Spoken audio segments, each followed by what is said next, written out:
Are you happy in this modern world? Or do you need more? Is there something else you're searching for? I'm falling. In all the good times I find myself longing for a change, and in the bad times I feel myself.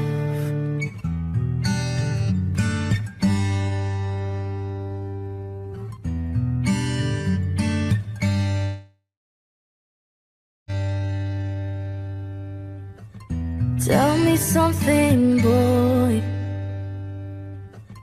Are you tired trying to fill that void?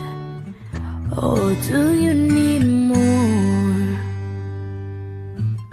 Ain't it hard keeping it so hardcore? I'm falling. In all the good times I find myself longing for a change, and in the bad times I fear myself. I'm off the deep end, watch as I dive in. I'll never meet the ground, crash through the surface where they can hurt us. We're far from the shallow now. In the shallow,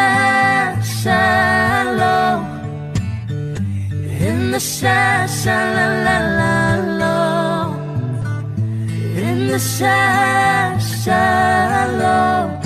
we're far from the shallow now.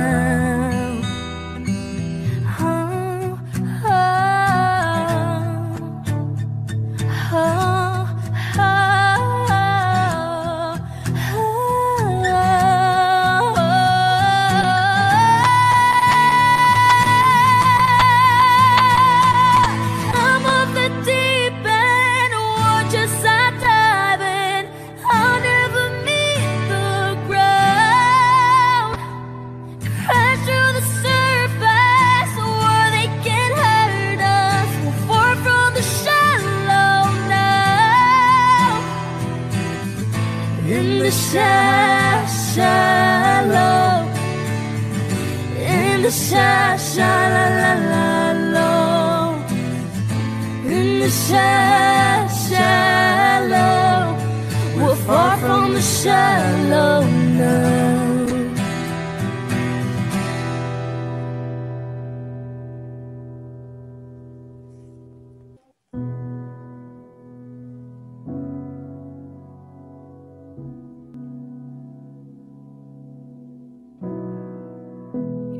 The world and I fell for it.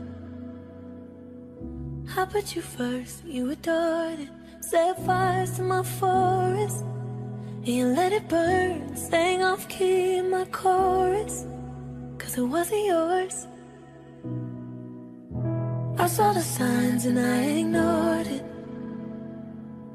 Rose-colored glasses all distorted. Set fire to my purpose, and I let it burn. You got off on the hurting when it wasn't yours. We'd always go into it blindly. I needed to lose you to find me. This dancing was killing me softly. I needed to hate you to love me. To love, love, yeah. To love, love, yeah. To love. I needed to lose you to love me. To love, love, yeah. To love, love, yeah. To love. I needed to lose you to love me. I gave my all and they all know it. Then you tore me down and now it's showing. Too much, you replaced us like it was easy. Made me think I deserved it. In the thick of healing, yeah. We'd always go into it blindly. I needed to lose you to find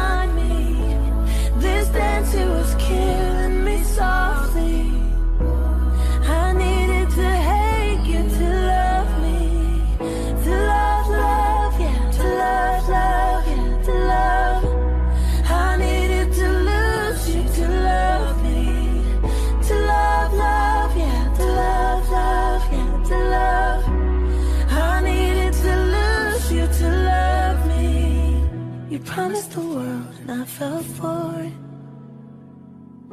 I put you first, so you adored it. Set fires to my forest, and you let it burn. Sang off key in my chorus.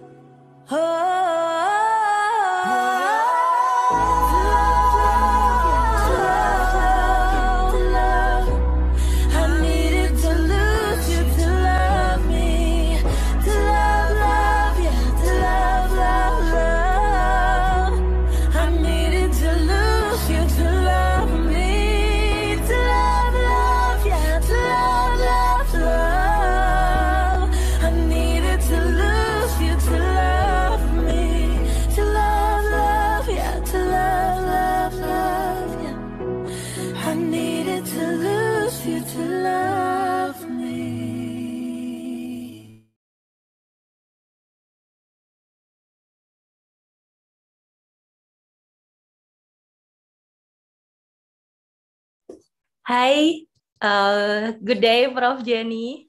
Good day. How are you? Fine, thank you so much. How are you there? I'm doing well, thank you. How are you there?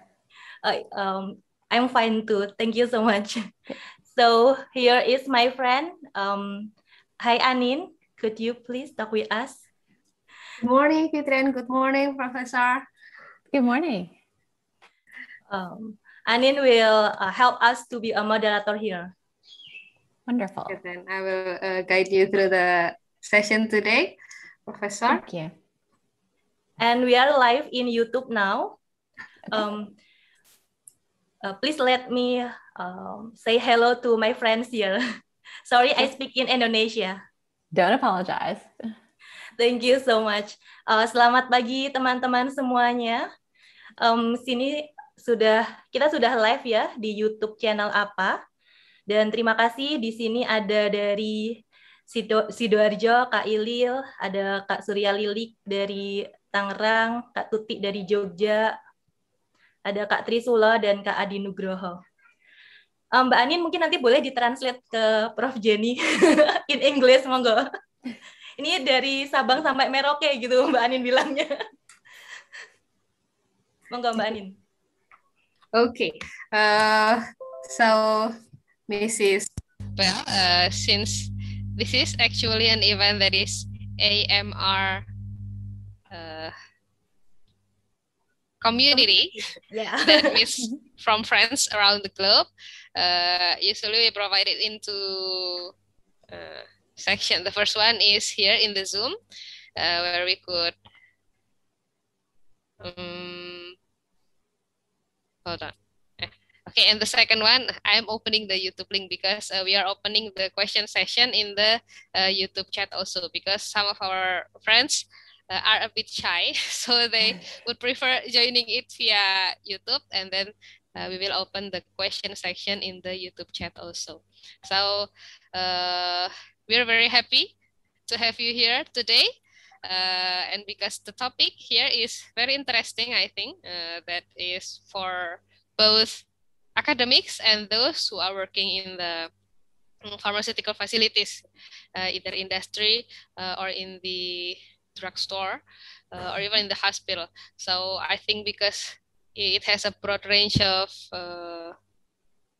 participants that will be interested in it, then we have got some of our friends that has joined here.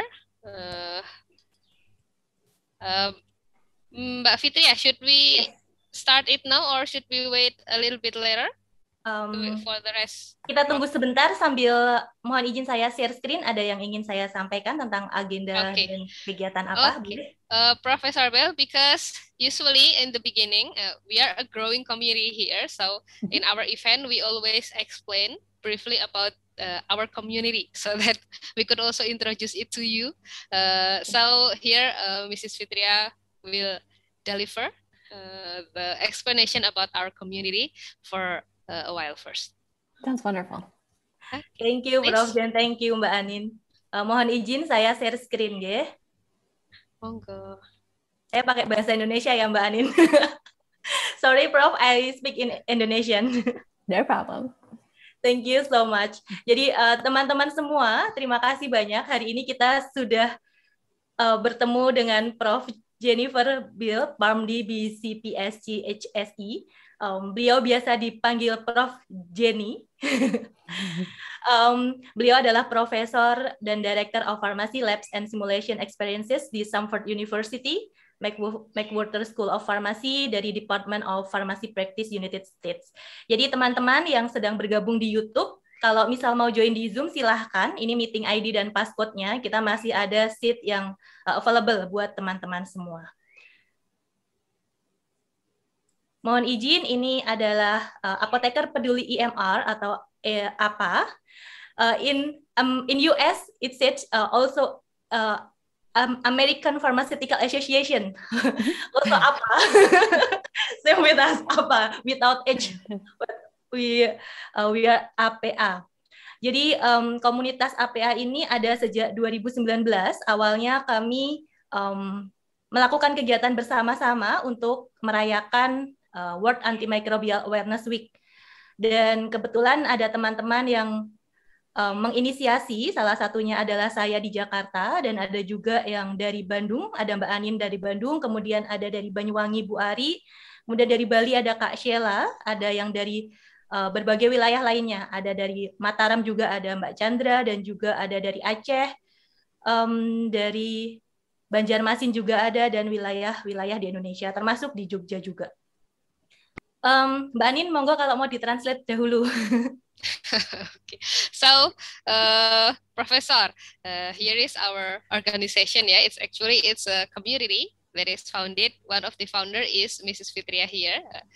She is really full of spirit, and our focus, as you can see, here is about antimicrobial resistance. That is actually a very important yet unsolvable issue in Indonesia, because we have got quite a wide range of area here, starting from Sabang until Merauke, and well, the control of delivering antibiotics to people, and also the education that could reach the bottom of the community is still far from ideal. So here we gather together and do routine discussions, and also we are looking for friends around the globe like this to learn and study more, and at the same time we are doing some little programs that we hope will take part and contribute in the control of antimicrobial resistance in Indonesia.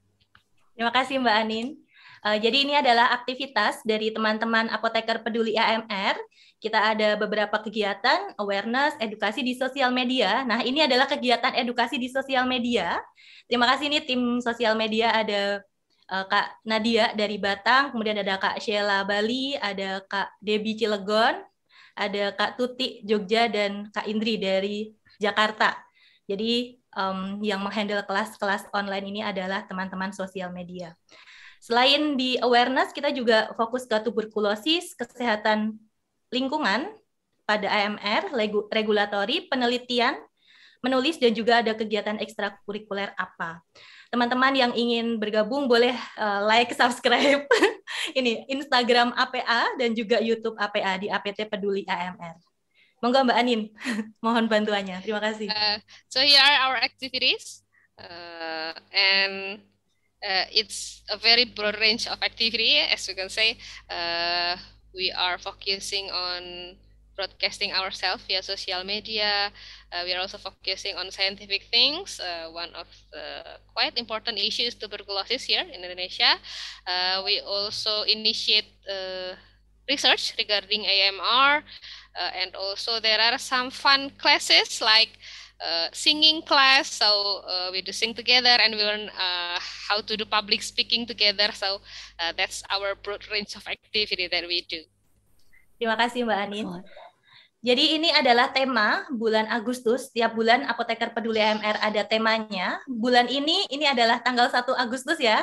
Kita bulan yang baru, semoga semangat baru dan harapan baru. Dan juga kebiasaan baru juga, karena kita masih di masa pandemi COVID-19. Tetap pakai masker, jaga jarak, dan cuci tangan ya. Dan juga kita menghindari adanya infodemik. Nah, di tema Agustus ini, Tema kita adalah Stop Misinformation About Antibiotics for COVID-19. Kalau teman-teman ada karya, silahkan dikirim ke email APA. Mbak Anin, monggo. Okay, so we have got a different theme for each month, and the theme for this month is to stop misinformation. That is actually, yes, another important issue in Indonesia, because especially in this pandemics, it hits us strong that community, people around us still need a good education on how to understand more about diseases, especially infectious disease, and everything related to it, such as its therapy that could be freely accessible to people, or when do we need to go to the doctor first before we get the medication, and also more specifically regarding the antibiotic or antimicrobial resistance. So this is our theme, and then we have like what is it? Is it a competition, Mbak Fitria? No. So Bukan. we accept any types of media that our members of the community may give to us, and then we are going to publish the selected ones. Terima kasih Mbak Anin. Ini last slide, last slide kita. Jadi ini adalah kalender APA. Hari ini kita tanggal 1, kita kegiatannya apa Meet Friend. Nanti teman-teman tetap cek di Instagram APA ya, dan juga Facebook APTAMR. Jadi kita ada kelas online juga nanti Sabtu depan, dan Sabtu depannya lagi juga ada kelas online merayakan Hari Pramuka, dan nanti juga ada beberapa kegiatan lain termasuk live di Instagram dan ketemu dengan teman kita nurse di bulan Agustus ini. Monggo Mbak Anin. Ini juga bulan Agustus hari proklamasi kemerdekaan kita, jadi kita harus lebih happy ya di bulan ini ya.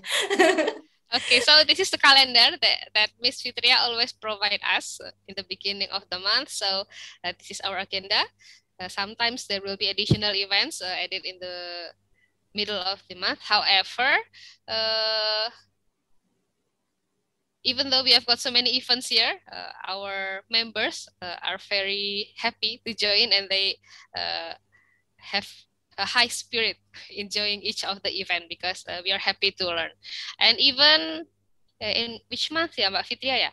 A couple of months ago, we held a, what is that? A seminar. 29 Mei. Yeah. Seminar tentang on May, tantangan implementasi AMR. A seminar, and we are collaborating with many organizations, and one of it is WHO Indonesia. So we will be very pleased, and we do welcome the collaboration with any organization and any new members from around the world. So we will be very happy to have that. Terima kasih Mbak Anin. Ini udah kayaknya teman-teman udah pada penasaran nih tentang apa yang ingin di-sharing oleh Prof. Jenny di acara hari ini. Saya izin stop share screen ya. Demikian Prof. Jenny, thank you so much, and kita siap untuk menyimak Prof. Jenny. Terima kasih Mbak Anin. Okay, so let me restart it again. So good morning for all Sobat Apa. So Sobat is friend, good friends here. We call Sobat Apa. Best friend. Also good evening for our distinguished speaker of the day, Professor Jenny Beall. So should I call you Professor Jenny?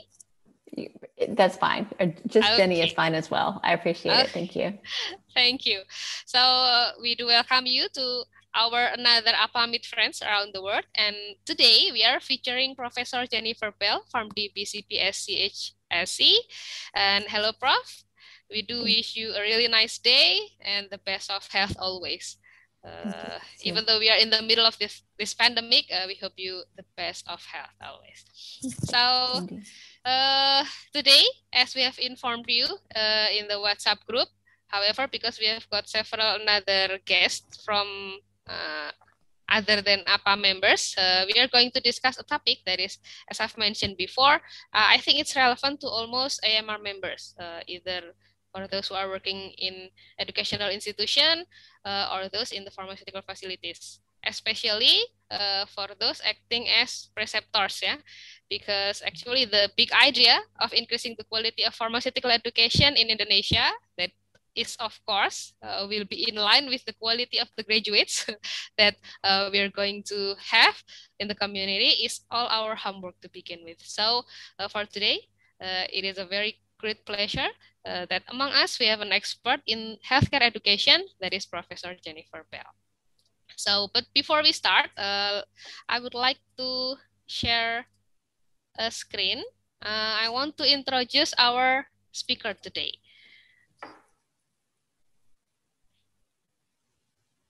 I think this is so. Okay. Can you see my screen already, Mbak Fitria? Yes. Professor, okay. So before we start, I would like to introduce Professor Jenny here briefly, even though actually you could easily find information regarding her by simply Googling her name, because she is a professor and a director of Pharmacy Labs and Simulation Experiences in McWhorter School of Pharmacy, Stanford University. And as for you who maybe has no idea of where Stanford University is, yeah, we already know it's in the US. More specifically, it's in Alabama, if I'm not mistaken. Okay, so it's in Alabama, right here. If any of you is interested in pursuing a higher degree, let's say in US, this is one of the good options, especially for those I think interested in clinical studies. Yeah. So she's a lecturer here, and at the same time a pharmacotherapy specialist with the expertise in simulation and standardized patients. She graduated her Pharm.D in Stanford University, and then she spent her time working in hospital pharmacy in Abilene, Texas, before then going back to the McWhorter School of Pharmacy as a faculty member in 2000. So as you can see here, she was honored as part of Phi Lambda Sigma Pharmacy Leadership Society. That is, if you're looking for it, the information from the website, you could see that is a society where those that is appointed as having leadership in pharmaceutical field gather there. So it's a prestigious organization to begin with. And then she was also awarded as Faculty Preceptor of the Year in 2010, and not so long ago, she was awarded as Pharmacy Practice Faculty Member of the Year, and also McWhorter School of Pharmacy Scholar. Below you could see that she contributed in several organizations. Yeah, here you could see she joined the NAPLEX Review Committee, and also she is part of American Association of Colleges of Pharmacy. And she has got with her expertise, she is also certified. So she has got certification, the BCPS certification, that is Board Certified Pharmacotherapy Specialist from Board of Pharmacy Specialties, and also she has certification of as Certified Healthcare Simulation Educator from Society for Simulation in Healthcare. So without further ado, she will deliver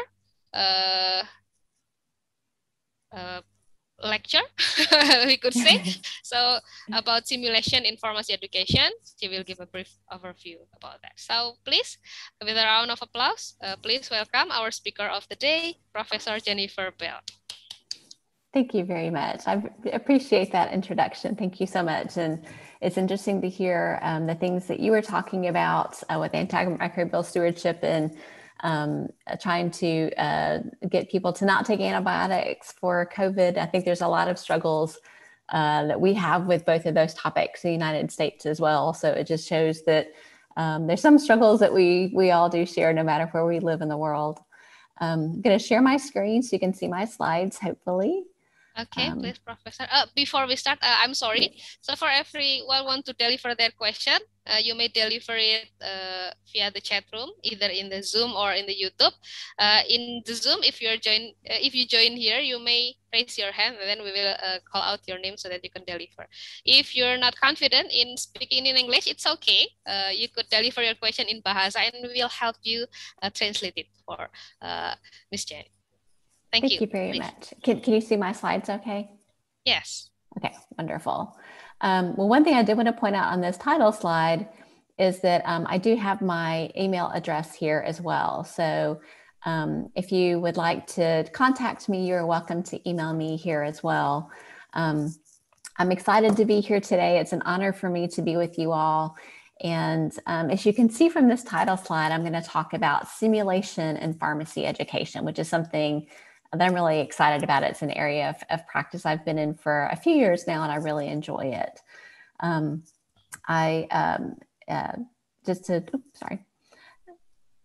There we go. So it's a little bit of background about simulation. And this first bullet slide that has the purpose also really defines what simulation is. But the purpose of simulation is to replicate some or nearly all of the essential aspects of a clinical situation so that the situation may be more readily understood and managed when it occurs for real in practice. So that also really defines simulation. So simulation is a way of replicating a clinical situation, usually for students in a pharmacy school or medical school or nursing school. But it's done in such a way that it allows them to be able to understand and manage that actual situation in a practice setting before they actually get to that practice setting. As you can see in the second bullet point, simulation was used, it's been used for years in the military and also in aviation before it was adopted in healthcare. I know airline pilots have to do simulation hours. Part of that is just to maintain their skills of normal operations, like taking off an airplane and landing an airplane, but also it gives them the opportunity to practice emergency procedures in a way that's safe without actually having to do it with a bunch of people on their airplane. So simulation really does have that focus on safety. That was the purpose for developing simulation in a healthcare, both the aviation and the healthcare setting, was trying to improve safety for all of our patients and in the aviation side for all of their passengers. The simulation is an effective method of learning if it contains 4 different key facets. And so the 4 key facets that you really need to have to be an effective simulation include developing technical proficiency through practice with psychomotor skills and repetition. So it's going to allow someone maybe to practice some sort of skill. In pharmacy, we use a lot for communication skills or for some other type of maybe decision-making skills. And maybe medicine or nursing, they might use it to help with skills for maybe intubating a patient or starting an IV. And so it allows for that technical proficiency of a skill. The second key facet for simulation is that it needs to have the assistance of experts to tailor that learning to a learner's needs. And so I would not be a good person to develop a simulation activity for anesthesia because I'm not an anesthesiologist and I don't have that expertise. So it really needs to have experts that can really tailor that experience to the needs of the people that would be going through that simulation. Next, it needs to be learning within context. So it needs to provide kind of an environment around it that would be similar to what that student or that learner would have in the practice setting. Then last, it needs to incorporate the affective or the emotional component of learning. So that's one of the things, especially when it comes to some of the things that might be more kind of anxiety provoking for a student. We actually need to have that anxiety in the simulation activity as well, because the student needs to learn how to act while they're feeling that. So these are some key facets of simulation.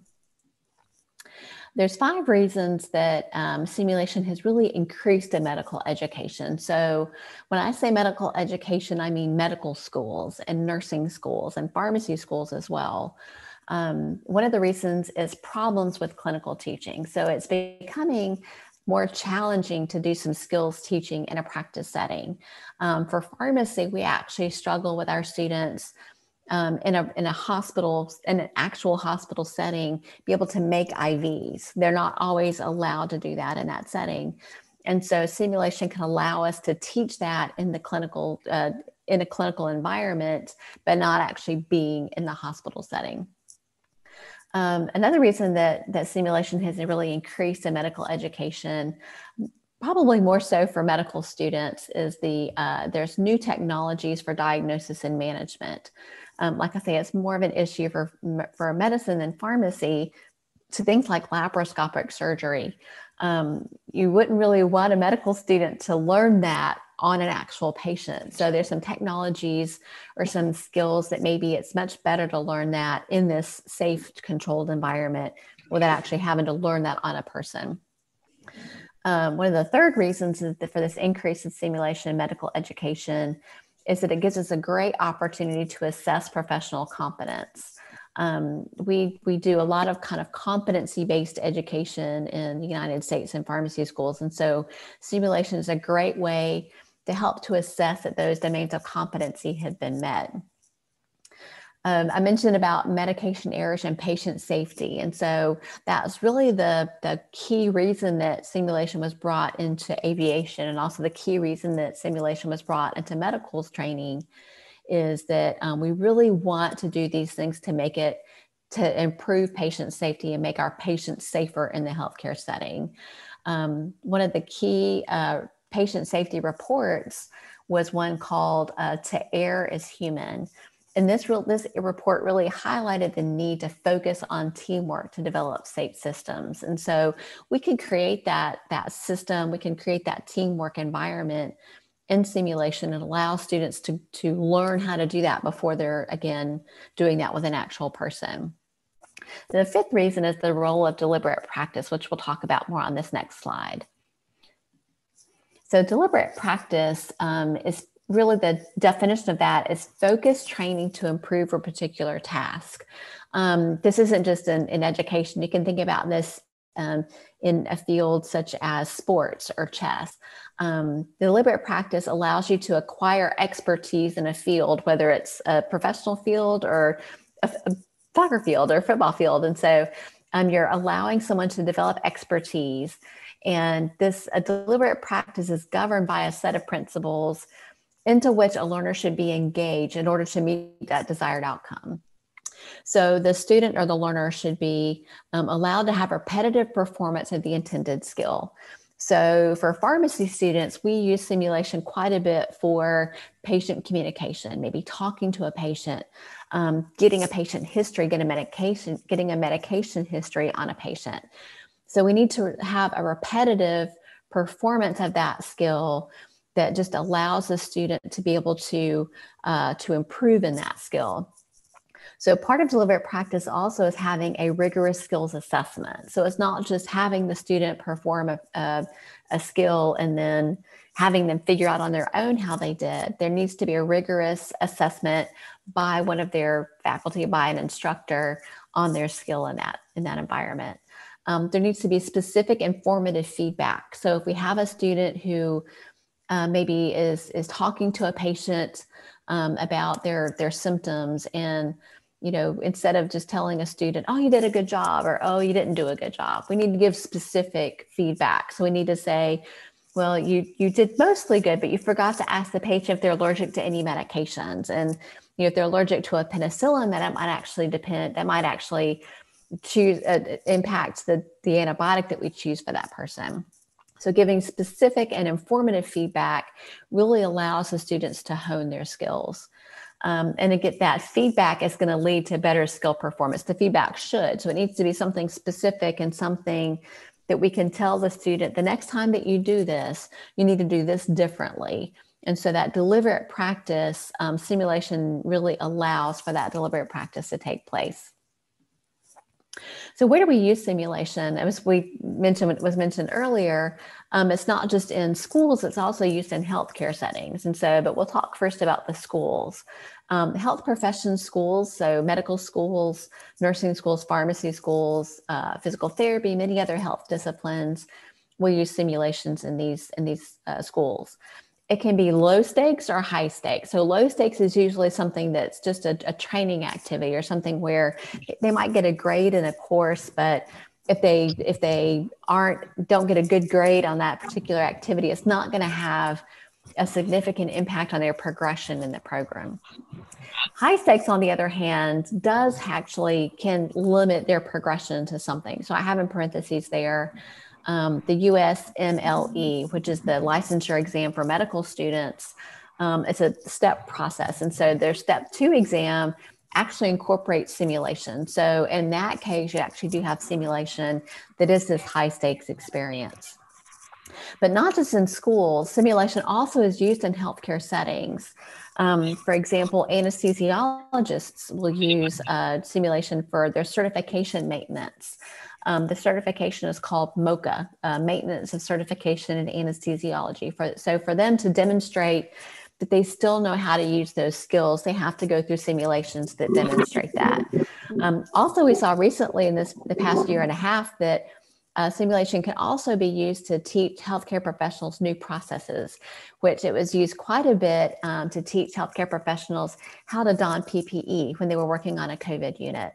And so any sort of new process, simulation is a great way to teach these things in a way that allows someone to learn it in a safe environment and make a mistake, which we'll talk about that in just a little bit.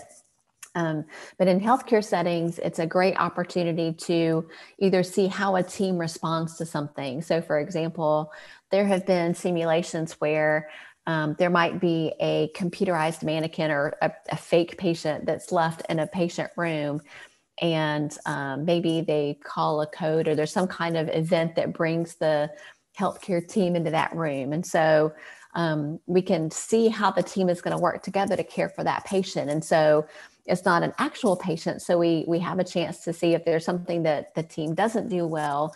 It's a really good way to help to develop the team and make that team better.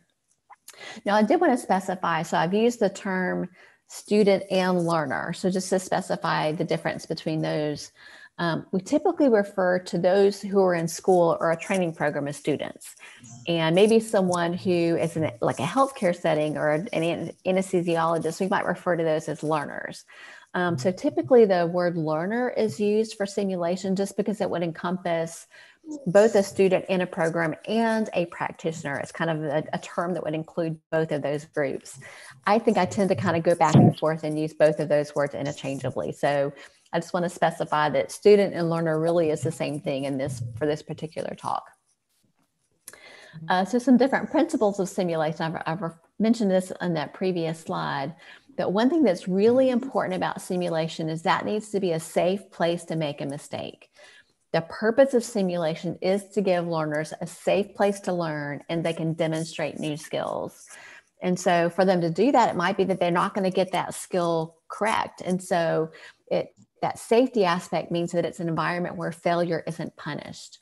So if we have a student maybe we're doing a simulation of a pharmacy student who is going to go talk to a patient in the hospital and try to get some information to find out what antibiotic we should give for a patient for their pneumonia.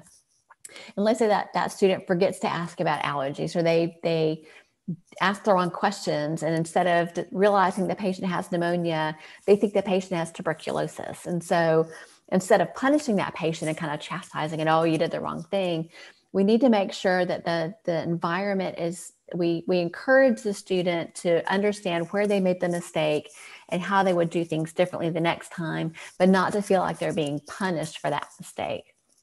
So for that reason, to look at the second bullet point, patients rarely die during a simulation. And this has actually been something we've talked about a lot in simulation, whether a patient should die. So for example, if we have that student that thought that the patient was really had tuberculosis and really had pneumonia, let's say that we gave them medications and they didn't get better. And so instead of letting that patient die from their pneumonia, we would actually either stop the simulation, talk about what happened there, and then start back and allow them to make the right decision the next time. Or we would somehow correct it so that the patient actually didn't die. So that's actually been something that we've talked about a lot in simulation, but seeing that patient die because of a mistake that a student made could be part of that punishment and could take away that safe environment for that student to learn. Learners, so another principle of simulation is that learners who are participating must suspend disbelief, which means that they must believe that that patient is real and that that setting is real. It might be that they're looking at a mannequin. It's a computerized big plastic person, but they have to pretend that that person is real and that that setting is real. So along those lines, the environment should be as real as possible. So we should be having this simulation in what looks like a hospital room instead of what looks like a classroom. Beyond that, we can try to make that environment as real as possible, but the things that we actually can't make real, then at that point, the learners have to suspend disbelief so they can act as though they are in a real environment.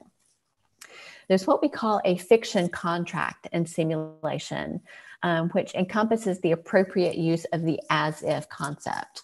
The as-if concept means that the student has to act as if he or she were working in a real setting with a real patient. So we're asking the student to sort of make believe or pretend that this plastic person is an actual patient and to treat them with the same level of seriousness and respect as they would a real live patient. Another principle of simulation is that confidentiality is important. That's important in the healthcare setting in general. So it's important for our students to follow HIPAA, which are our privacy practices.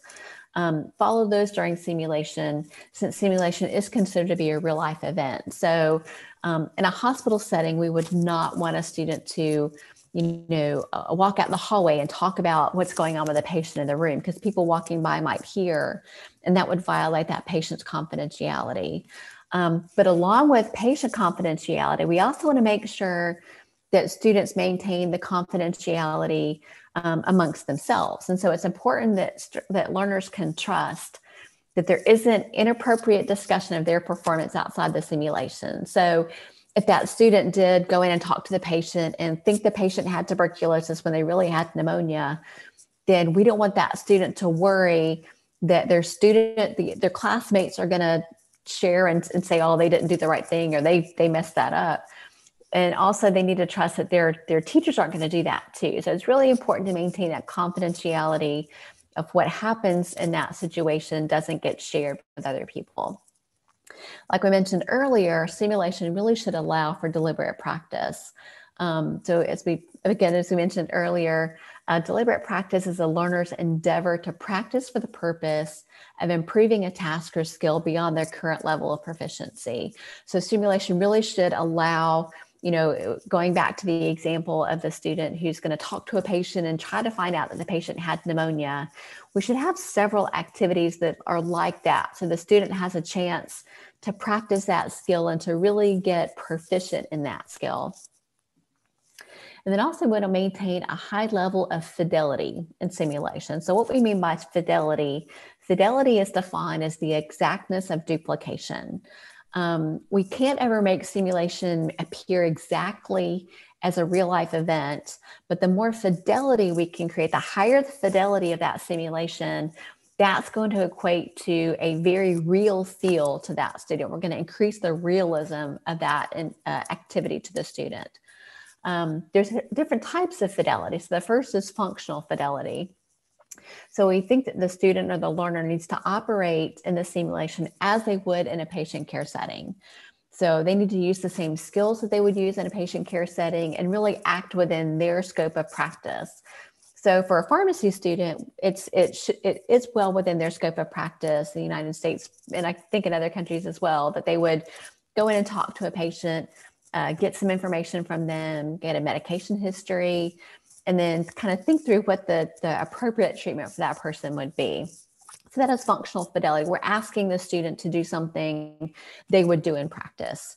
We would not ask a pharmacy student to do surgery because a pharmacist doesn't do surgery. So that would not be functional fidelity.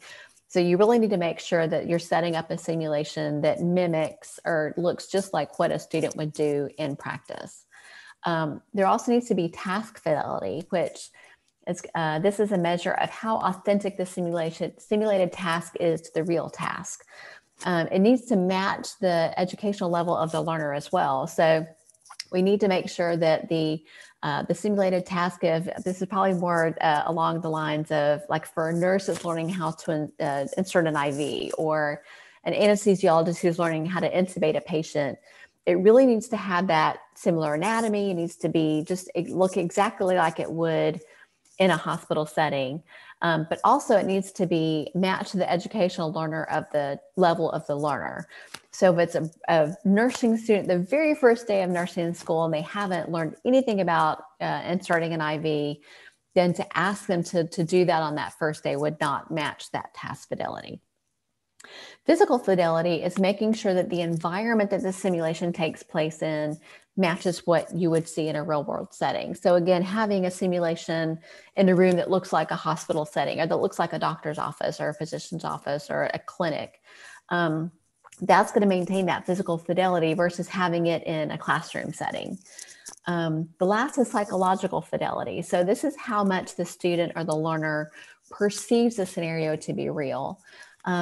So in a hospital setting, if it's an intensive care unit, we might have IV pumps that are beeping, or we might have monitors that we might have a lot of the same sounds that you would have in that hospital setting, or, kind of it would feel, or it would have as much as we can make that room look and feel and make the student feel like they're actually in a hospital or actually in that setting, then we try to include that psychological fidelity as well.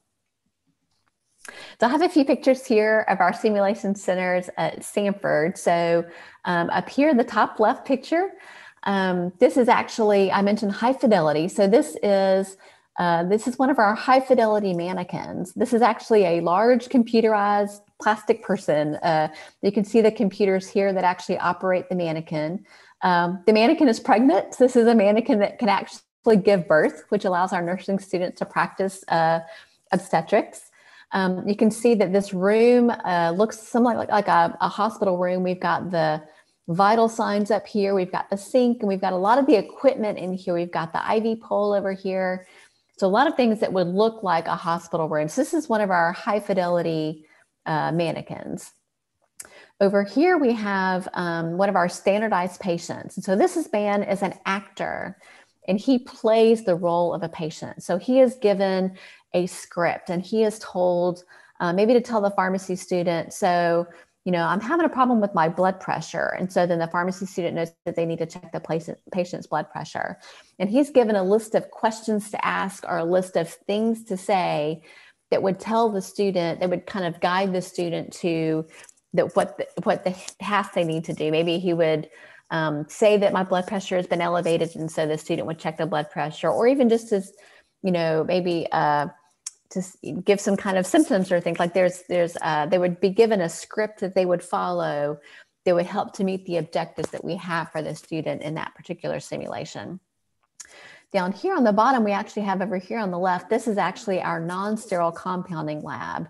So in this lab, we can actually have students practice compounding. We've got our weights here, our scales here. We've got some of our compounding materials here. We've got a mortar and pestle. We've got some powdered medications and things. So here they can actually practice compounding powders and liquids and gels and things like that. And over here, we actually have sterile compounding simulation. So we have several of these. You can sort of see this one here in the background. We have sterile compounding hoods where our students, they can practice putting on the gown and the gloves and the mask and the bonnet, and they can practice making IVs here. And so we actually have, you can sort of see back here, we have a camera. And so we can film the students, and so they can go back and watch the film and see their technique and see how they did in creating those, making those IVs. And so they can actually practice those skills. Since we aren't able to do that very much in a hospital setting, this gives us a chance to teach that to the students, and they can practice this here. So there's 3 phases of a simulation. So the first is the pre-brief, and we'll talk through each of these. The first is the pre-brief, and we actually have the simulation activity itself and then the debrief. So the pre-brief, in that pre-brief, the learner should get clear instructions on what they will be doing. They should be told, okay, you are a pharmacist in a hospital setting, or you're a pharmacist in a patient's clinic, a clinic setting, or you're a pharmacist in a community pharmacy.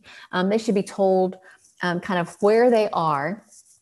Maybe they should be told, okay, you're a pharmacist in a hospital setting, and you're going to go. Before you go on rounds, you need to go talk to your patient, and you need to go find out. There's a medication list, and there's maybe a few things you're not sure about, or you don't know if they take any over-the-counter medications. You need to get a complete medication history. So the learner needs to get some kind of clear instructions on what they will be doing. And really, it also needs to include the objectives for that simulation. And we also want to introduce the learner to the environment, the equipment, and the supplies. So if there's a equipment they will need, if they're having to make an IV or whatever equipment that's there, we need to tell them, okay, if when you go into the room, you'll have this equipment here, and just let them know kind of what to expect that environment will look like. It's very important in simulation, especially in the pre-brief, to give a code word that if a student or someone is experiencing something, maybe they're, let's say we've had students before that will kind of get lightheaded and faint or things like that, or maybe they didn't eat breakfast and they're feeling nauseated and they're worried that they're going to throw up, or they're feeling something that has nothing to do with the simulation, but they need to get some kind of medical attention themselves. We need to give them a code word that if they're experiencing something and they need to step away from the simulation, that's going to communicate to everybody around them that what they're doing is not part of the simulation. So the code word we typically use at Sanford, our school mascot, our sports mascot is a bulldog. And so we usually will tell our students, okay, if you say bulldog, I know that maybe you're lightheaded, maybe you feel like you're about to faint, and I need to stop being part of the simulation. I need to take care of you. So that needs to be something that happens in the pre-brief, is that we tell students, we need to give them that code word to let them know that if they do experience something like that, then we will make sure that they get taken care of. So that's what needs to take place in a pre-brief. For the simulation activity itself, it really should be structured that it helps the learners to achieve the purpose and the learning objectives. So I'll go back to the example before of the student who's going to go talk to a patient who's been diagnosed with pneumonia. We need to have it so that we need to let the patient know what answers they can give to the student that would communicate to the student that they do have pneumonia. We need to kind of make sure that it's structured so that the student really does have their best chance to achieve the purpose for that simulation, to achieve those learning objectives. We need to design a scenario or a patient history that can give some context to the simulation for, unless this actually is what the student is supposed to do. So again, this goes back to what we mentioned in the pre-brief, telling a student maybe you're in a community pharmacy setting, or you're in a hospital setting. So we need to design a scenario, maybe give a brief little patient case that says, our patient today is Miss Beall. She comes into the hospital. She was having a productive cough and shortness of breath. And so this little bit of patient history to give them some context so that they have an idea of where they need to start that activity. We need to resist the urge to control the course of events. This is very difficult for teachers in a simulation because we want to kind of make sure that the patient and we want to make sure that the student gets to the end point that we want for them. But we actually we need to not control the course of events.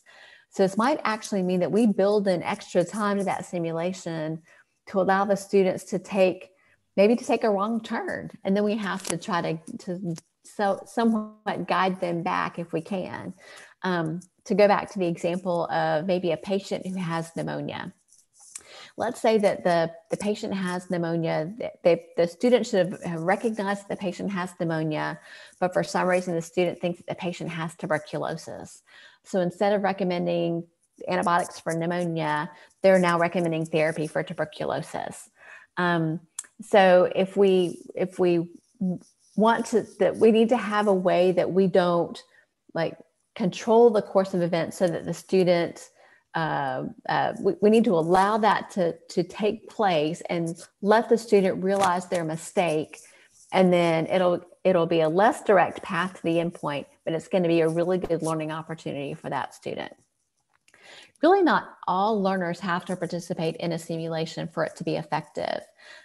This is useful for us because we have a large number of students. And so if we have 15 people in a small room, that's not going to be a very effective simulation. But if we have 4 people in the room and 11 people in another room who are observing, we can live stream that activity into another room. Both groups are learning. So we don't have to have everybody participating and doing the exact same thing for that simulation to be effective. And then last, for faculty in simulation, it really is helpful to have a dry run, do a rehearsal or a practice that simulation before the students go through it. That's going to help us to identify and resolve any problems that we didn't see before when we developed it. And also it can help to train facilitators and reduce confusion amongst facilitators. So the third phase is the debrief. So we've done the pre-brief where the students get instructions, the simulation activity itself where the students go through and practice whatever skill it is they need to do to be a better pharmacist. The debrief is a follow-up discussion that takes place after a simulation, and it allows learners to discuss with each other what they've learned and to process what they've learned. So it helps them to, so for example, the situation with a patient with pneumonia. So we could ask a student, you know, okay, so we saw that when you talked to the patient and you heard that they had a productive cough, tell me what it was that you were thinking that made you think tuberculosis instead of pneumonia.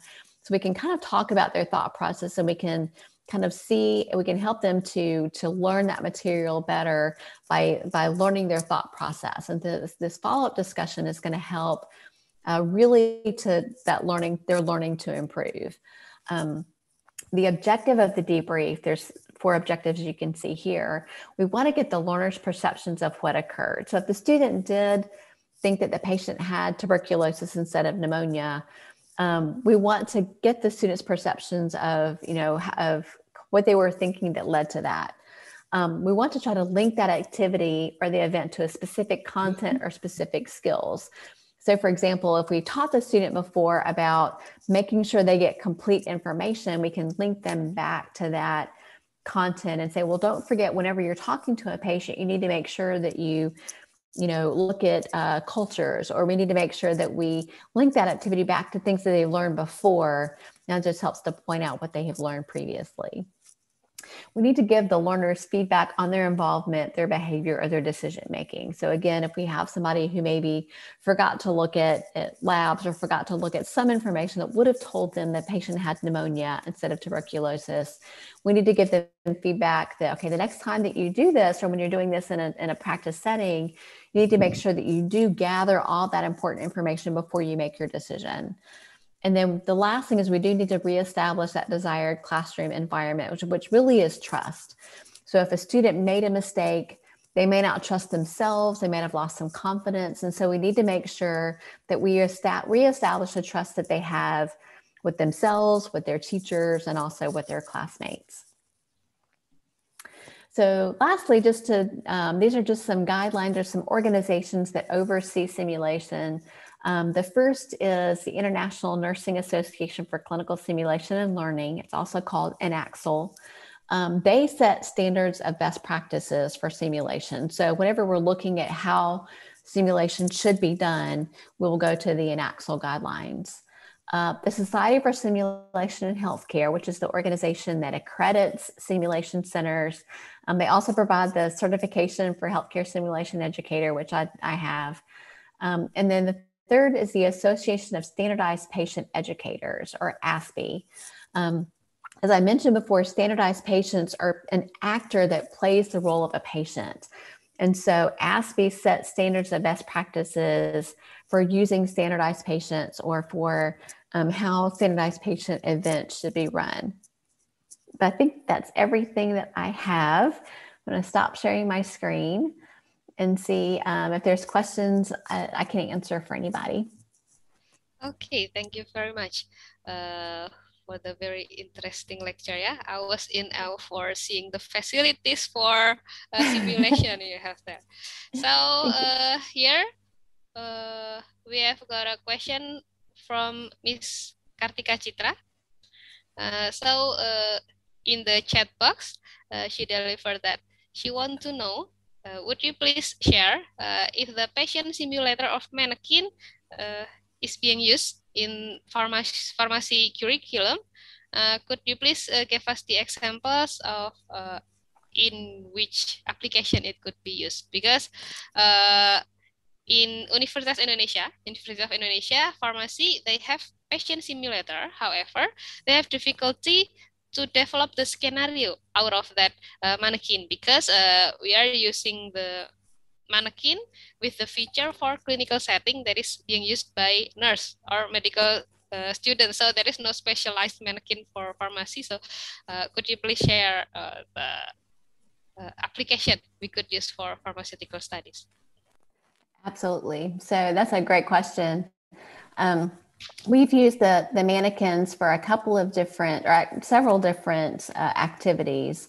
The activity that we've done most is to allow students to practice doing CPR. So giving chest compressions that they would give in CPR. So we've used mannequins for that specifically. We've also used, there's actually a lot of pharmacy programs that do not have standardized patients. So they don't have an actor that plays that role of a patient. So they would use a mannequin in the place of a patient instead of an actor. So there are some mannequins that can speak. So there's a mannequin, there's the person in the control room may actually have a microphone, and so they can be the patient. I don't feel good. And so they can actually speak and serve as that patient voice. So we've actually done several cases with students where they have to go in and do an interview of a patient, get a medication history, and kind of use that information to come up with a treatment plan for that person. And across the US, and talking to faculty and other pharmacy schools that do simulations, I think there's actually a lot of schools that are using mostly mannequins because mainly they may not have access to standardized patients, but they use a lot of mannequins in that role that the mannequin just serves as their patient. And so there are times that the mannequin might be conscious and can actually answer questions, or it might be that it's, the mannequin is intubated, and so then they can kind of practice working in an environment where they may not be able to ask questions of the patient, but being in that room with the patient and being able to still function as a pharmacist in that setting. For anybody, if there's anybody who needs to would like some information about scenarios or cases, please feel free to email me, and I would be glad to share some ideas of things. We actually, there's another colleague of mine at Samford named Michael Thomas, who has also done a lot with high fidelity mannequins and simulation. And so we've got a lot of expertise that we can hopefully bring to you, but I would be more than glad to either discuss some scenarios to kind of, we can talk about some ideas, or just to share some things we've actually done with mannequins before. Okay, thank you for the offer for the further discussion, because we could see here that the high fidelity aspect actually will be very broad, yeah? Give us broad range of possibility, will be depending on the facility we have, and then maybe the possibility of adding facility that we will need to establish a certain scenario. Thank you very much. So, Ms. Citra and also another members, so Professor Jenny here is open for further discussion, and she even kindly share us her contact email. So thank you very much for that. Okay, so while we are waiting for another question, I'll check in the YouTube. Okay. Actually, I have got a question. Previously, you mentioned that there are low stakes and also high stakes. How could we say section or maybe a scenario? Yeah. So could you please briefly share to us in pharmaceutical setting, which are considered as the low stakes one and which are considered as the high stakes one, as per your experiences? That Absolutely. So in many pharmacy schools, they do what's called, and actually I should have put this on the slide, they do OSCEs, objective structured clinical exam. So it's a sort of a skills exam. Many OSCEs in schools of pharmacy might be a high stakes exam, where if the student doesn't perform, if they don't achieve maybe a 70% on that OSCE, then either they either fail a course or maybe don't progress to their clinical rotations. And so there have been some high stakes scenarios like that using simulation. The low stakes tend to be that the simulation is one activity for a lab week in a clinical skills lab course. And so where maybe 1 week in lab, they're going to go into the compounding lab and compound an ointment. Then the next week they're going to go into a high fidelity mannequin scenario and have to interview a patient or make treatment decisions. And so the simulation activity itself would just be it would have the same grade that maybe the other activities do. It's just there'll be a little bit of a lower stakes, or maybe something to where if they don't perform well in that, then it's not going to have any detrimental effect on their progression in the program.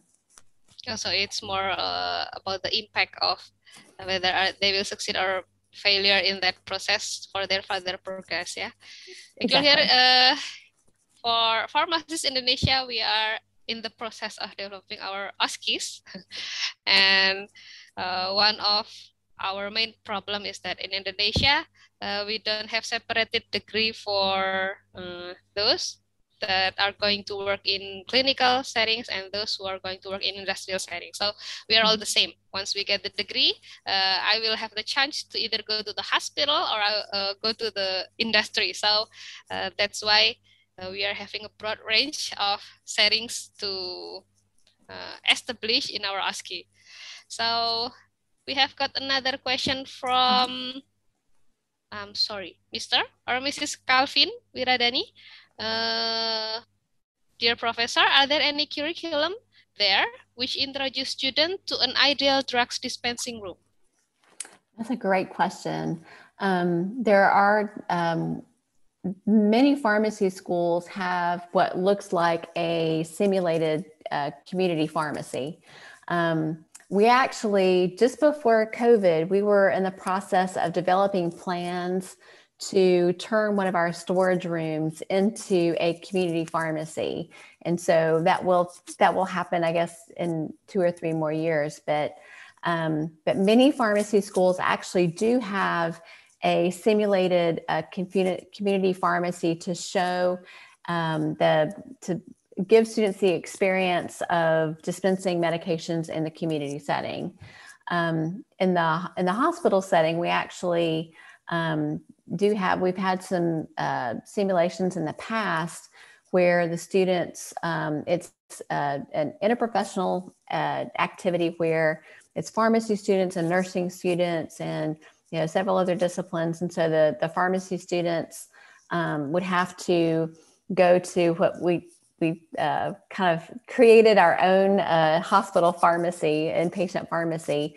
And so the students would go get an IV bag for a patient or get fluids or get a unit dose of a medication. And so, but there are many pharmacy schools actually have what looks like a community pharmacy set up so they can actually simulate community pharmacy experiences for their students.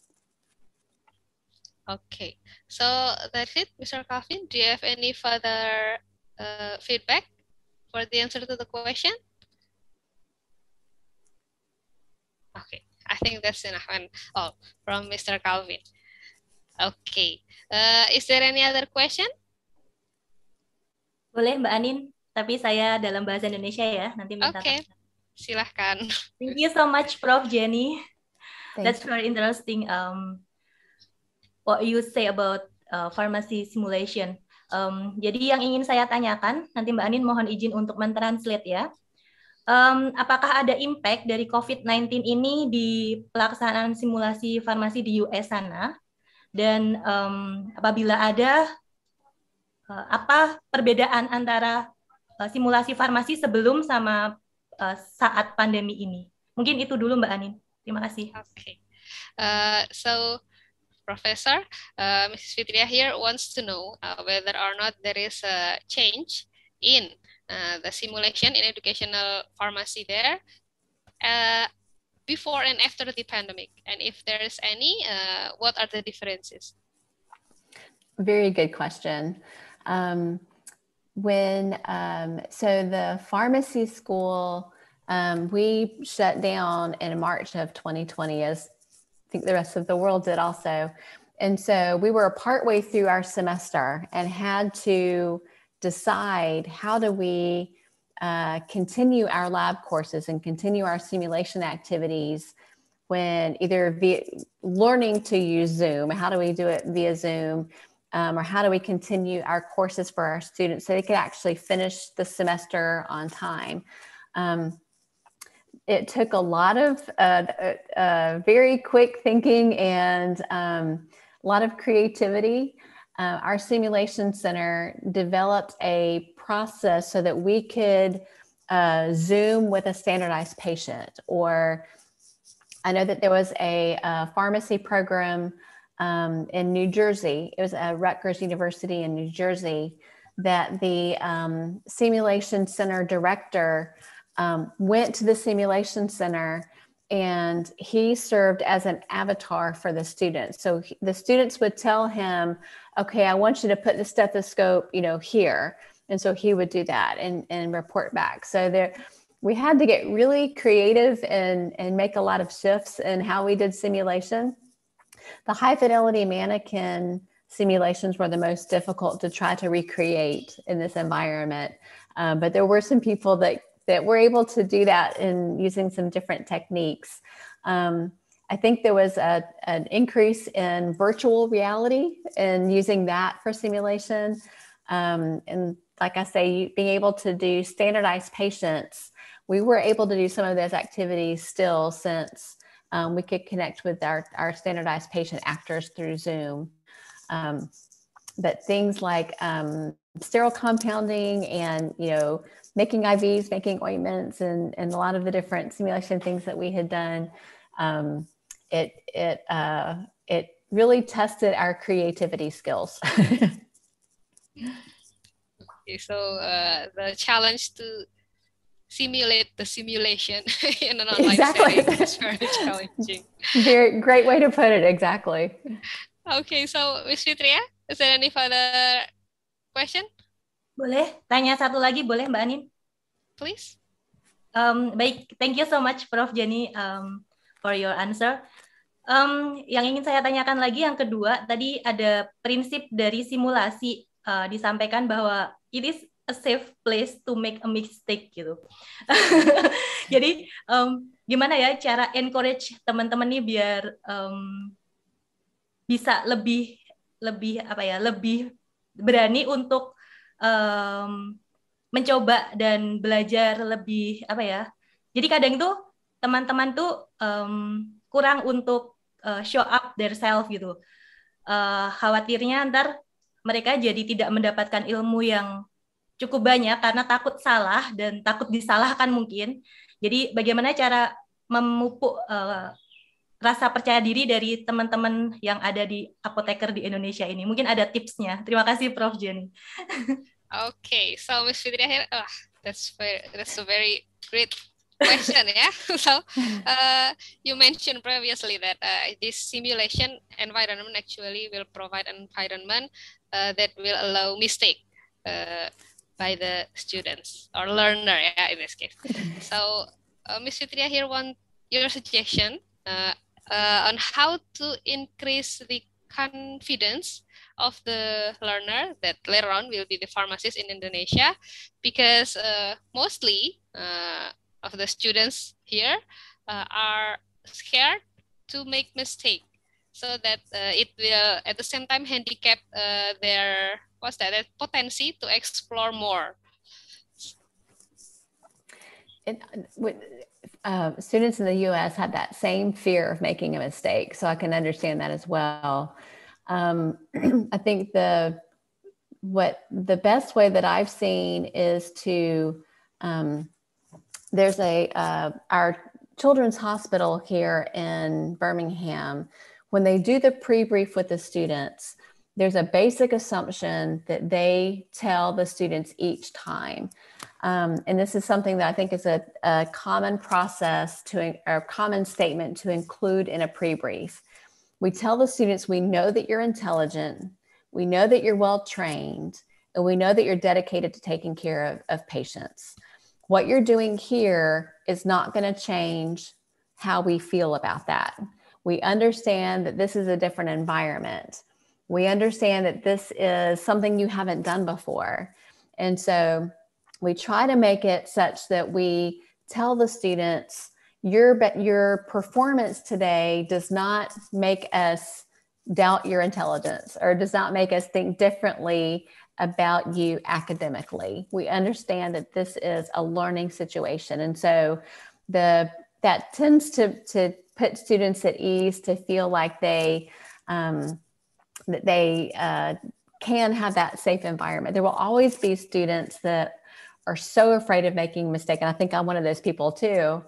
But I think as much as we can try to let them know, in those mistakes too, I think even just the way that we respond to that, it's instead of, I can't believe you did that. It's just, okay, you did that this time, maybe next time you'll make something. So I think even our tone of voice, our word choices, a lot of those things can really hopefully have a good impact on that. That's a great question. That's the importance of the pre-brief and also the debrief sessions, and how the instructor will respond, so that the students will be more encouraged rather than being discouraged. Exactly. Oh, very nice. Any other question, Ms. Fitria? No, thank you. Okay. Thank you so much, Bro. Still, is there any other question from the participants here? Ada 2 pertanyaan, Mbak Anin, di call. Okay. Miss Ilil, are you willing to deliver your question directly to Prof. Jenny here? She has turned on her video, so I'm encouraging her to deliver it directly. Are you going to? No? Yes. Okay, please. Okay, thank you for the time. Dear Prof. Jenny, maybe I can just call you Jenny. Yeah. What kind of media use there to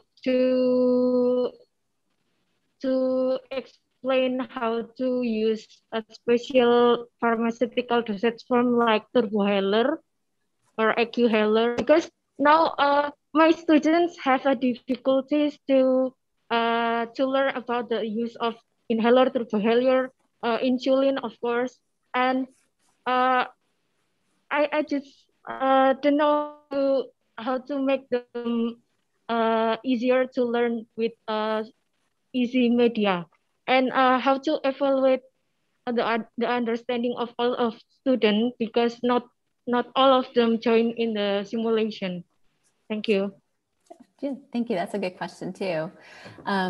We actually have one of our faculty that teaches asthma. And so she's developed a lab where she's actually, I think it was from one of the drug companies. She has some demo inhalers, some placebo inhalers. And so she'll have those devices, and then tells the students ahead of time, you will be asked to counsel a patient on one of these 4 inhalers and gives them the opportunity ahead of time to think about what they would say to teach the patient. But she has the actual inhaler product themselves that she uses for, and she has the student counsel a standardized patient, counsel a patient actor about how to use that particular inhaler.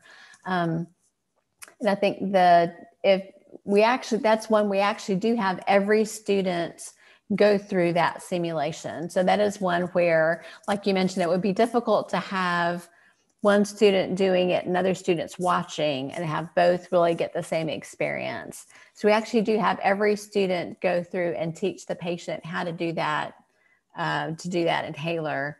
Like you mentioned, there's not every simulation is it going to be effective to divide the students and have some students demonstrate and some students just watch. So I think that's one example of a time that you really needed to have everybody to go through it and to be able to demonstrate that skill. Okay, so it's what essential is that some sharing needs to be done with hands-on on every individual, yeah? Okay. Actually, it might be too that if the students are learning for the first time about the inhaler technique, that might be one time where you actually could have one student in the room demonstrating and others watching. But then we do want to make sure at some point that everybody demonstrates that skill. So when they do have to demonstrate it, that's when each individual student needs to go through. So from Ms. Ilil, is there any further question? No, thank you for the explanation. Thank you. That was a good question. Okay, then the next question will be from Ms. Chitra again. So, is there any training for us, educator, as a scenario developer for pharmacy education? And could you elaborate more on how to make standardized patient? I think that will be the second question, yeah? Mm-hmm. And then the follow-up is, do they get some benefits, compensation as a standardized patient? So maybe the first one is training, yeah, for educator as a scenario developer. So Ms. Chitra here is a lecturer in Universitas Indonesia. So she's asking. Wonderful. Great questions. So the training, I actually did not have any training before I started doing it, and I wish that I had because my scenarios were not good. The training that I have come across is from the Enaxel, the last slide that I have with the guidelines. Enaxel actually has standards of best practice for a simulation and for different areas of simulation. So there have been some things that I've learned from there about a sort of best practice. I've also actually learned quite a bit from, being a member for the Society for Simulation in Healthcare. There's a pharmacy affinity group. I think we've actually now grown to the point of being a special interest group or a SIG. But within the pharmacy SIG, we've sort of shared scenarios amongst ourselves about, for example, for like an asthma inhaler scenario. So we can kind of share some of those scenarios between ourselves. But I think the best training that I came across was sort of looking at those best practices or other kind of published literature that just talked about how that should be done. The best, the way I can kind of summarize that best practice process is to first, and meeting with a faculty member to develop a simulation scenario, I would tell them the very first thing they need to do is define their learning objectives.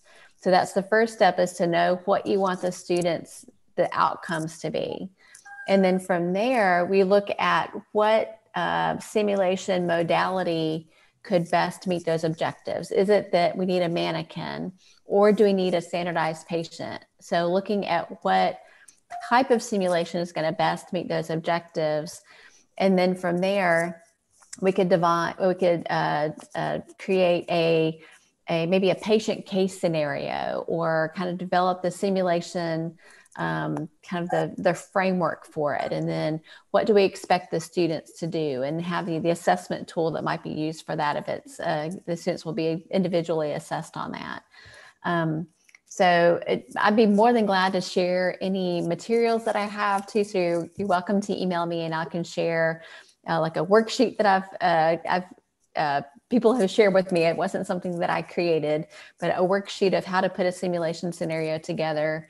And also just some articles. I can give you some information about articles that have those best practices. Okay. That's very interesting, yeah, on how we as a pharmacist has got the basic science of it on how to do it properly, and then as an educator we have to find the media to deliver. Right, exactly. Okay. And then the second question from Ms. Chitra is that could you please elaborate more on how to make standardized patient, maybe to train, more like to train a standardized patient, and do they get any benefits or compensation from being a standardized patient? Also great questions.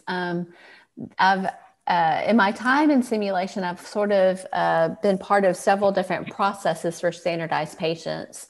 Right now, our College of Health Sciences has a standardized patient program. And so I am only responsible now for creating the script, but in the standardized patient program, we'll hire the patients that will be involved in a scenario. My mother is actually one of our standardized patients. And so a lot of our standardized patients are older, retired people. And so, and they do get payment for this activity. There are some places that have standardized patients that are students in a drama program. And so that's been sort of a popular thing. If you can have a situation that works out that the drama students can get maybe some course credit for being a standardized patient, or just that can be sort of a mutually beneficial process for both the pharmacy school and the school of drama. But for in the past, I've actually had to try to get standardized patients myself. And so we typically would have a list of people who were had said that they would be willing to be a standardized patient at some point. And so I would try to have to recruit and get them to come in for a specific time. So I'm thankful now that somebody else has that responsibility of actually hiring the patients, hiring the standardized patients. But like I say, for a program that doesn't have an access to a standardized patient program, and it could be too that if there's a medical school nearby, that's actually what I did originally, is to either have our pharmacy students go to the medical school and use their standardized patient program and those resources, or have the standardized patients come. There's a medical school within our city, and so the patients lived within the city, so it wasn't difficult for them to travel to the pharmacy school. So that might be another option if there's a medical school nearby, that you could sort of borrow their standardized patients. Also, if you're looking for interprofessional activities, and that could be even a way too, if they have an event that they're going to do with their medical students or nursing students or another program, then just to see if the pharmacy students could be a part of that too. And that could be a way to share some of those resources. Okay. So for Miss Chitra, do you have any follow-up question? It is enough for me, Miss Anin. Thank you, Prof. Jenny. Thank you very much. Thank you. So before going to Mr. Nanda, there is he said a follow-up question from me regarding the standardized patient. Actually, is there any certain standard for depending on the role of the standardized patient that is going to act? I mean, let's say like in the OSCE test, in the OSCE here, for the standardized patient that we use, the actor usually have to have special specification, such as for patient, it should not be a healthcare provider. maybe in order to avoid what's that additional information that is given or further interruption that is not necessary. Yeah. However, for doctors, they need to be real doctors. So, could you please elaborate more about that and how choosing standardized patient? Absolutely. So we have a script that we'll have the patients follow, and they should stick to the script. That's one of the responsibilities that they have. They are trained in the role of, before they do any of our simulations, we actually have them go through specific training that teaches them what a standardized patient is, what their role is. If they do have a healthcare background, we teach them you're not a nurse, you're not a physician in this role, you're a patient. And so they're supposed to follow that role. And then the script that we give, we usually will include in there, only if the student asks you, do you tell them that you're allergic to penicillin? Or only if the student asks, they're not supposed to, the standardized patient should not volunteer any information. It should only be answering questions and not just giving every piece of information, because we say our patients don't do that. So we need to make sure that we're following the same process that our patients do. We also make sure to put in our script avoid sayings. So if, for example, if it's a patient that we're trying to lead the student to the diagnosis of pneumonia and not tuberculosis, we might say, do not say that you have night sweats, or we might have them avoid mentioning a symptom that would really get them off the track of the correct diagnosis. So we try to include those things in the script. That we haven't had any physicians as our standardized patients, which might be a little bit of a different, the healthcare professionals that we've had that have been part of our standardized patient program are nurses.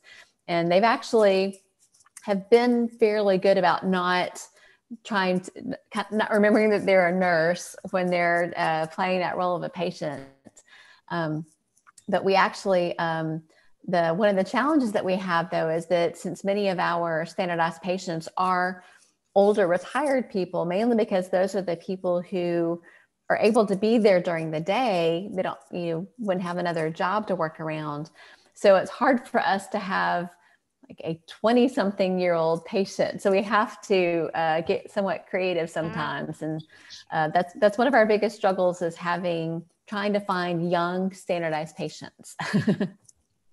Okay, so actually there is no global specification for a standardized patient, but it's more like to make a scenario that is as detailed as possible in order to avoid any possible not necessary interference from the standardized patient actor. Right.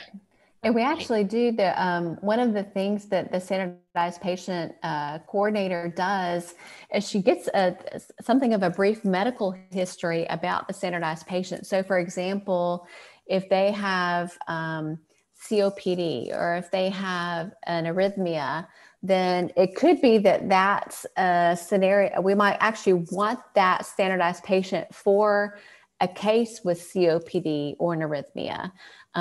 If not, we can actually, there's special stethoscopes we can get that could mimic an arrhythmia or could mimic wheezing. And so we can put makeup on a patient and make them look like they've got a rash, or make them look jaundiced. And so we can get creative, but we have actually had patients that have a specific medical condition that might actually be useful in a case where, as a person without that, may not be the best representative.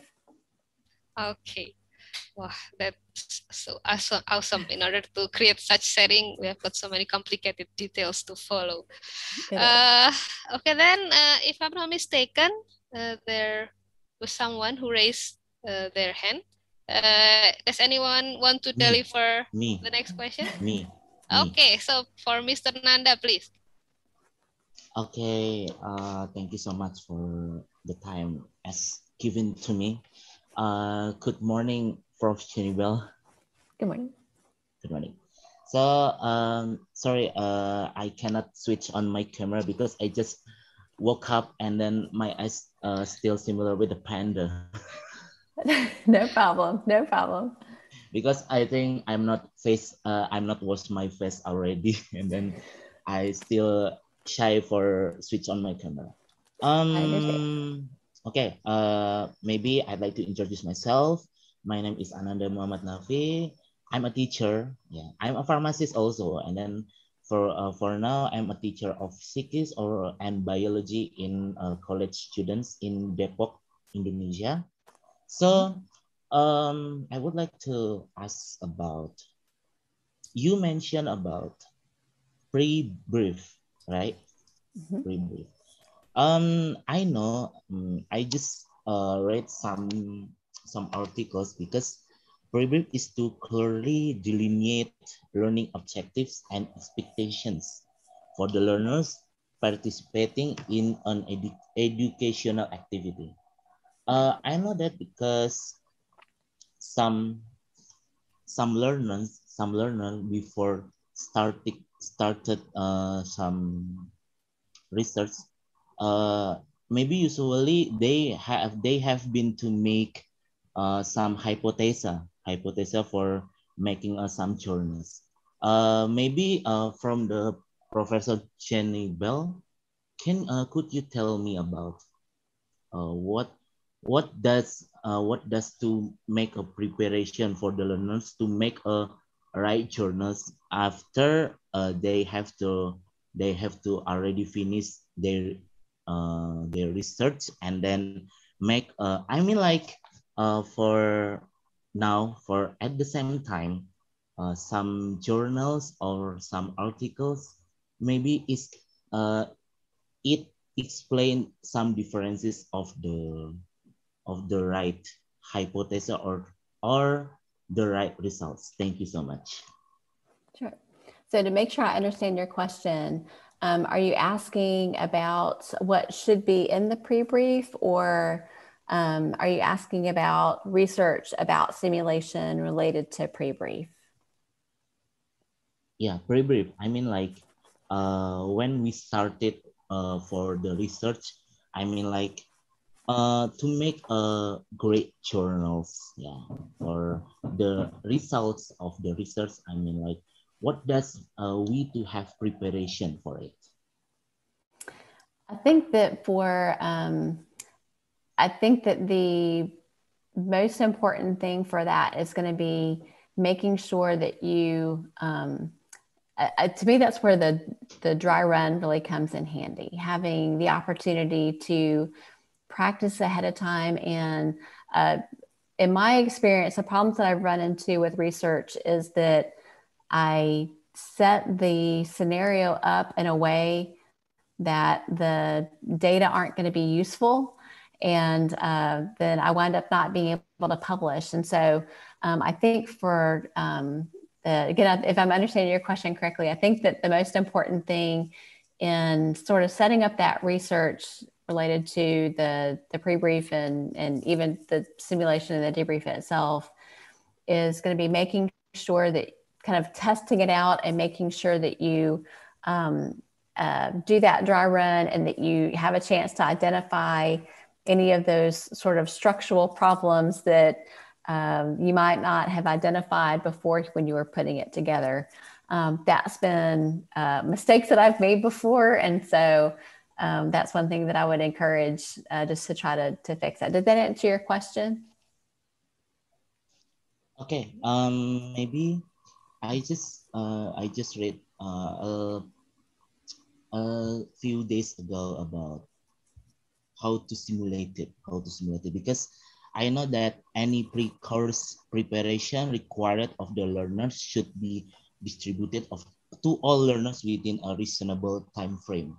I mean, to be determined by the course instructor prior to the scheduled education activity.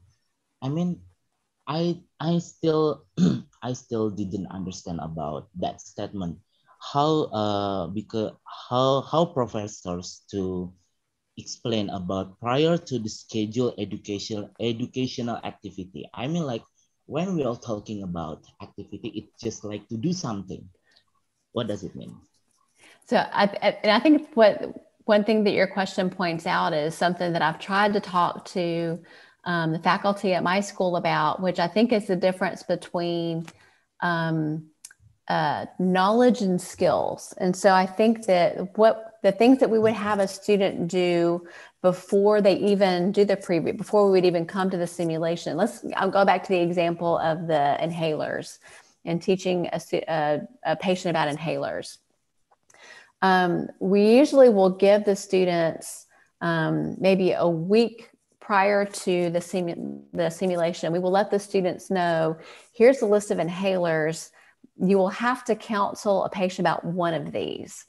And so it gives the student a chance to review the information about that inhaler, because it might be in the simulation, there's some aspects of the knowledge about that inhaler or about that medication that the student might communicate, but most of what we're assessing is that skill of counseling. It might be that the standardized patient has a checklist that they will check yes or no if a student, did the student tell me to exhale before I activate the inhaler, or do they tell me to take a deep breath? And so there might be some things that we'll give the chance for the students to look up whatever information that they need to, since we're not truly assessing their knowledge about the medication or their knowledge about the disease state in that simulation. We're really assessing the skill. And so that's where a lot of times we'll have the students do some work before the simulation just to allow them to refresh their memory on that. Does that get to your question? Yes, I got it. I got you. I got you my questions. Thank you so much, Prof. Oh, you're welcome. I'm sorry.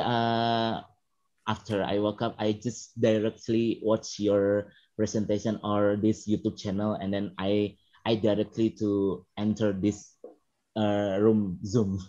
Sorry. No, I'm glad you're here. Don't apologize. Yes. What time on your place, Prof? What time right now? At 9:30 p.m. Okay. It's still Saturday? Mm-hmm.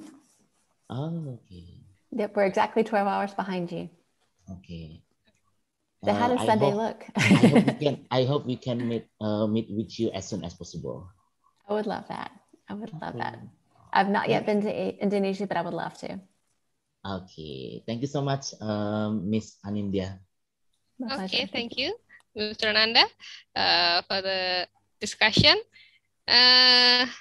Actually, I want to conclude that question as the last one. However, I see here that some of our participants are turning on the video. Is there any other last question? Does anybody want to deliver? No? Okay. You're welcome to email me if you think of others. Thank you very much. So I think that concludes. I just want to say hi super quick. Yeah. Halo teman-teman semua. From US juga beliau PhD student di sana. Oh. Yeah. Hi, Dr. Beall. Yeah. So my name is Rudy. I'm a PhD student at the School of Pharmacy, West Virginia University, and I'm currently in Florida though. I'm on vacation. Yay. So just want to say hi super quick. Like I've been listening to your discussions and everything, and I couldn't agree more that, that there's a huge difference between the way pharmacy education in Indonesia compared to the US. And I myself have been involved very actively in the because being a PhD student, sometimes we have the options of doing some teaching assistantship and type of thing, and I couldn't ask for more. It's just, it has been a blessing for me to get involved in the especially in clinical pharmacy aspects of the classes at WVU. So yeah, I don't really have any questions actually. I just want to say hi. And oh, by the way, my field is pharmaceutical outcomes research. And my dissertation is on opioid crisis in cancer patients. I'm using serum Medicare data. I'm kind of juggling around, machine learning and a few other methods to measure three, how to say it, three outcomes of long-term prescription opioid use in the US. So yeah, I'm looking forward to having more discussion with you and and some other friends back home. I don't know. I've been enjoying my time here, but I'm soon gonna be back home once I graduate, because I'm on J1 visa status, so I have to go back home. Probably I might come back though. I'm not sure. Everything's still on the table. So yeah, thank you so much for spending time with us. Um, Ya, teman-teman semua, excuse me, I'm gonna speak bahasa. Teman-teman semua juga, saya sangat bangga. I'm so proud of you guys. You allocate your valuable time just to share knowledge and experience with other pharmacists outside of Indonesia. I mean, I would love to be a part of it, but sometimes doing research takes like so much time, and then it's just so overwhelming. So yeah, nice to meet you, Jenny, or excuse me, Dr. Beall. Yeah, looking forward to knowing you more, and probably we can collaborate in some fields, especially. So here's the thing: the most challenging part of my field is so. Since I came from a very clinical background, I'm a clinical pharmacist myself. I did, a post Pharm.D degree at University of Indonesia. And then I came to the program where it's so statistical, methodological, and the worst part. I'm sorry, excuse my language. I'm sorry. I'm actually right. I'm still outside. No problem. Yeah, and the most challenging part is like, we need to be able to do the analysis ourselves, which is very computer science, machine learning, and then like super fancy methods of statistics. But yeah, I'm struggling. I was about to quit from my program, but I survived. So yeah, thank you so much. I apologize if I talk too much, but yeah, so glad to be in this meeting. Looking forward to doing more with every one of you. Yep. I'm very glad you were here, and statistics is not my strength either, so I can't imagine having to do all that myself either. And what you're studying is a big issue in the US, and so you're doing really important work, so thank you for that. Oh my, yeah, it's been my pleasure. You're so welcome.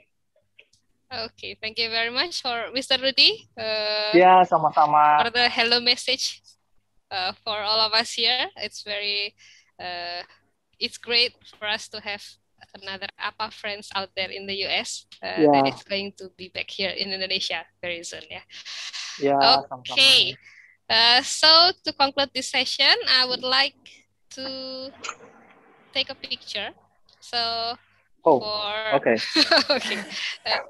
Keep your video on, Mr. Rudy. So for the other participants, for those in the YouTube, you may switch to Zoom if you want to join our picture taking session. So I will be waiting for some seconds for the others to turn their video on. Silahkan, kita akan foto. Bisa dinyalakan videonya bagi yang memungkinkan. Sudah semuanya? Okay, I think I will start taking pictures. Maybe Mbak Fitria also want to do it with me for a backup. Okay. Hold on. I'm waiting for the text to go. Okay. And 1, 2, and 3.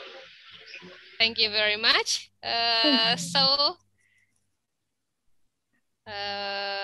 Oh yeah, here for Professor Jenny, could you please give us the wrap-up message, the take-home message for us all, please? I'd be glad to. I think my wrap-up message related to simulation, I think it's, this is an area of practice that I sort of fell into, but I really love it. So if you have a chance to be part of any simulation experiences with pharmacy students or even students of other professions, I recommend it. It's I call it a really creative opportunity.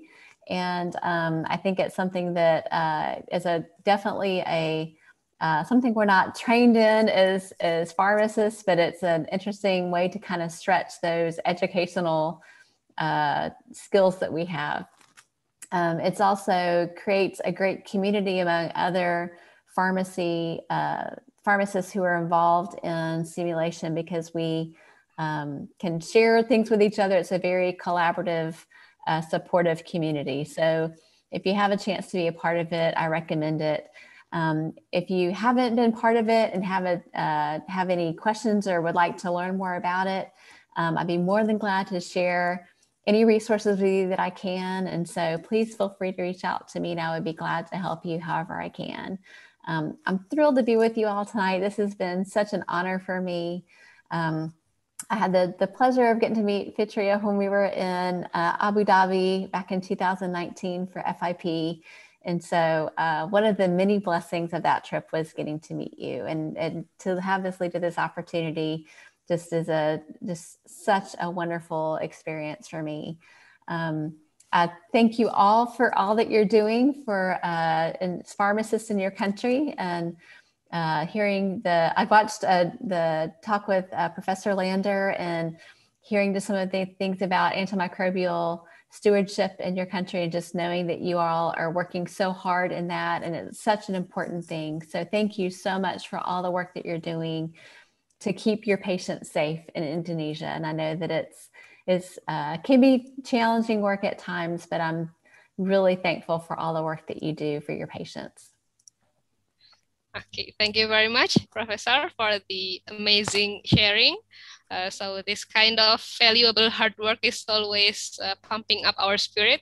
So then I will give it back to Miss Fitria, please. Baik, terima kasih banyak Mbak Anin. Thank you so much, Prof. Jenny. Sorry, my eyes share screen before we say goodbye. We wanna say goodbye. We wanna meet you here until sampai besok kali ya Mbak Anin ya. Baik, mohon izin, let me speak in Indonesia, please. Sure.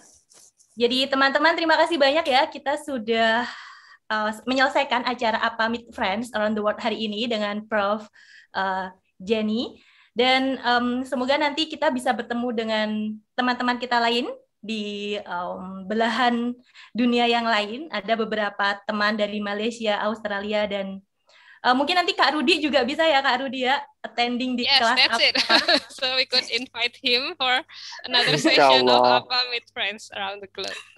Habis ini arrange jadwal sama Kak Rudi kayaknya. Semoga lancar Kak Rudi PhD-nya. Amin. Amin.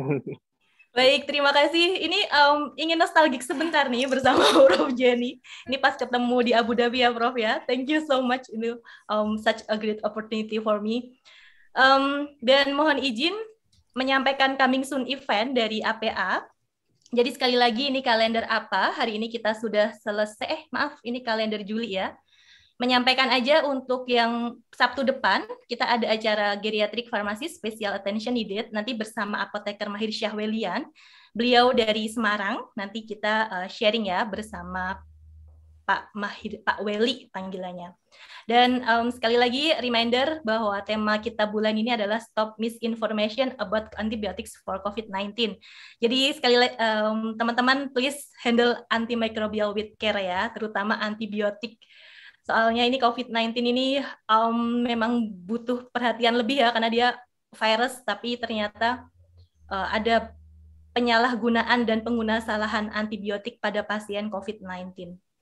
Jadi sekian dari kami, terima kasih banyak. Sekali lagi stay safe, healthy, and joy semuanya. Mbak Anin, monggo ditutup Mbak Anin. Okay. Terima kasih. So that's all for today. Thank you very much once again for Professor Jenny Beall, and we are looking forward for another interesting session or further discussion with you. Okay, I'll see you when I see you. Stay healthy and stay safe. Thank you. Thank you, Prof. Jenny. Thank you, everyone. Thank you all. I wish you all good health as well. Thank you, Prof. Thank you. Yeah, I'm gonna take my horse to the old town road. I'm gonna ride till I can't no more. I'm gonna take my horse to the old town road. I'm gonna ride till I can't no more. Got the horses in the back, horse I get attached. Hattie's matty black, got the boots like black to match. Riding on a horse, ha, you can wipe the porch. I've been in the valley, you ain't been up off that porch now. Can't nobody tell me nothing. Can't tell me nothing. Can't nobody tell me nothing. Can't tell me nothing. Riding on a tractor, lean only my bladder. Cheated on my baby, you can go and ask her. My life is a movie, moonlighting in boobies. Cowboy hat from Gucci, swagger on my booty. Can't nobody tell me nothing. Can't tell me nothing. Can't nobody tell me nothing. Can't tell me nothing. Gonna take my horse to the old town road. I'm gonna ride till I can't no more. I'm gonna take my horse to the old town road. I'm gonna ride till I can't no more. Head down, cross town, living like a rock star. Spend a lot of money on my brand new guitar. Baby's got a habit, diamond rings and Fendi sports bra. Riding down Rodeo in my Maserati sports car. Got no stress, I've been through all that. I'm like a Marlboro man, so I keep going back. Going back to the old town road. I wanna ride till I can't no more. I'm gonna take my horse to the old town road. I'm gonna ride till I can't no more. I'm gonna take my horse to the old town road. I'm gonna ride till I can't no more.